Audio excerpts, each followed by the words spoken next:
गृह मंत्री अमित शाह के अल्टीमेटम के बाद छत्तीसगढ़ में नक्सली अब बैकफुट पर आ गए हैं।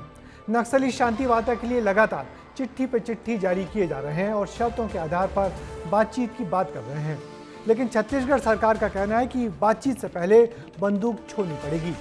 सीएम विष्णुदेव साय ने भी अपना कड़ा रुख दिखा दिया है। देखिए हमारी ये रिपोर्ट।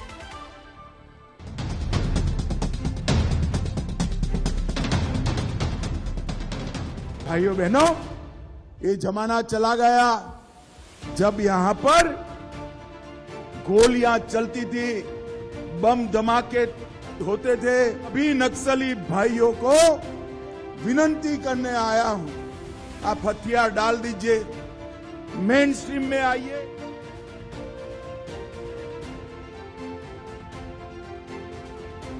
ये शांति वार्ता का पत्र उन्हीं नक्सलियों ने भेजा है जो कुछ दिन पहले गोलियां और बम बरसाते थे।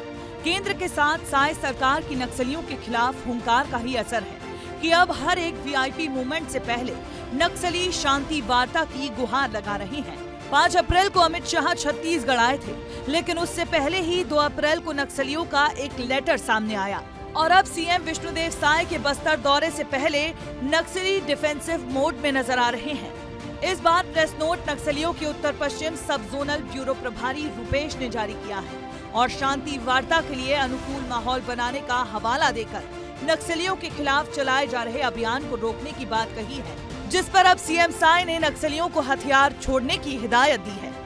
हम तो शुरू से लोगों के लिए रास्ता खोल के रखे हैं, शुरू से बार बार आह्वान कर रहे हैं कि आप लोग गोलीबारी की भाषा छोड़ दीजिए और विकास के मुख्यधारा से जुड़िए। आप लोगों के साथ सरकार न्याय करेगी, आप लोगों को अच्छा पुनर्वास देगी, आप लोगों का स्किलिंग करा के रोजगार से जोड़ने का काम करेंगे और ये सब कर रहे हैं। जो आत्मसमर्पण करके आ रहे हैं उनके साथ सरकार न्याय कर भी रही। साय सरकार ने सीधे सीधे नक्सलियों को मुख्य धारा से जोड़ने की सलाह दी है। अब बड़ा सवाल है कि आखिर नक्सलियों के कहने पर भी शांति वार्ता क्यों नहीं हो रही है। इसके पीछे भी बड़ी वजह है, क्योंकि ये पत्र जारी करने वाले वही लोग हैं जिनकी वजह से 40 साल तक बस्तर में आतंक का बीज पनपता रहा है।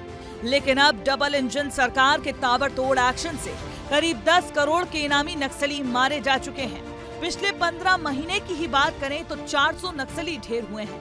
1300 से ज्यादा नक्सलियों ने सरेंडर किया है और करीब 1200 नक्सली गिरफ्तार किए गए हैं। नक्सलियों की संख्या में करीब 3000 तक की कमी आई है। इतना ही नहीं, इसी डबल इंजन सरकार में पहली बार छत्तीसगढ़ में 1 करोड़ का इनामी और खूंखार सीसी मेंबर चलपति मारा गया। एक और नक्सली अपने बैकफुट पर होने का प्रमाण दे रहे हैं। वहीं दूसरी ओर कांग्रेस इस पर भी सियासत करने से बाज नहीं आ रही है।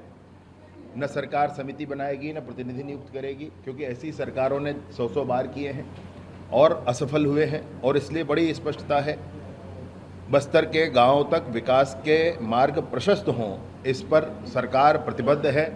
दृढ़ता के साथ इस काम को किया ही जाएगा। मैं 2016 से सुनते आ रहा हूँ, 2016 में खत्म हो जाएगा, 2018 में खत्म हो जाएगा, 2020 में खत्म हो जाएगा, 2022 में खत्म हो जाएगा, 24 भी चला गया, अब 26 की इंतजार कर रहे हैं। देखिए, हम भी चाहते हैं कि बस्तर में शांति आना चाहिए, लेकिन इसकी क्या गारंटी है कि नक्सलवाद बस्तर में खत्म हो जाएगा।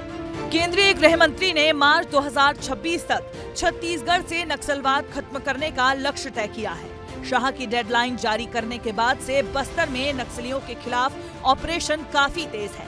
यही वजह है कि नक्सली अब डर से शांति वार्ता की पेशकश कर रही हैं। सरकार ने अपनी मंशा साफ कर दिया है कि नक्सली हथियार डाल दे और मुख्य धारा से जुड़ जाए, नहीं तो फोर्सेस की कार्रवाई लगातार जारी रहेगी। गृह मंत्री विजय शर्मा ने बड़ा संकेत दिया है कि अगर नक्सली बातचीत चाहते हैं तो वो खुद पहल करे। अब सरकार कोई पहल नहीं करने वाली है। कैमरा पर्सन किशन के साथ अनमोल तिवारी, विस्तार न्यूज। नक्सलियों का शांति वार्ता पर लगातार जोर देना ये बता रहा है कि अमित शाह का अल्टीमेटम उनकी मुश्किलें बढ़ा रहा है। गृह मंत्री अमित शाह की डेडलाइन नक्सलियों के लिए खतरे की घंटी है, जो उन्हें नक्सलवाद छोड़ने के लिए मजबूर कर रहा है और इसका असर भी अब दिख रहा है। आए दिन या तो नक्सली मारे जा रहे हैं या फिर वो सरेंडर कर रहे हैं, जो बता रहा है कि छत्तीसगढ़ जल्दी ही नक्सल मुक्त प्रदेश बन जाएगा।